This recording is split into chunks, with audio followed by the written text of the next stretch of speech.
Čaute ľudia, to si nové videa. Dneska je to Q&A 1. Kurník. Nie, dneska je to prvý ask môj kurník, Šopa Európa. A zdravím Martina Halanda, toho kokotka. A vítam vás u nového videa, hurá! Martina Halandu, toho čuraka, vítam. A čo? Takže dneska je to môj prvý ask, vítam vás pri prvom asku. A teraz to nedislajkujte, kurva, dajte like, odber, podpoďte to zľadnutím.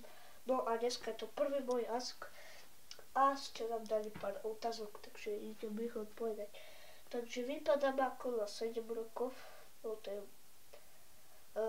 možno, neviem, ale mám 11 rokov. Druhá otázka. Počkaj, čo to tam písali? Že kde bývam? Takže bývam v Dlhej nad Kysucou, ale teraz som u babky v Turzovke.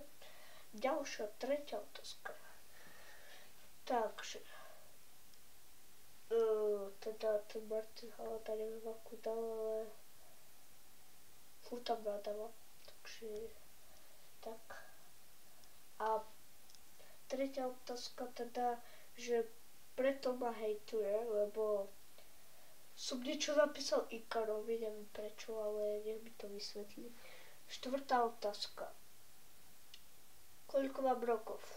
Už som vám to pred chvíľou vravel, 11.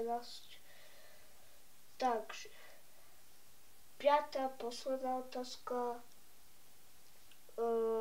Čo to bola, ešte to vôbec nepamätám. Čo ste mi dali to za otázku?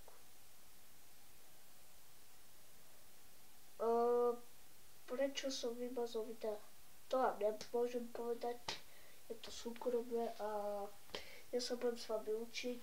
Ak sa vám video páčilo, dajte like, odber, dajte mi ďalšie otázky pod toto video a bude ďalší ask. Takže čus, kundus.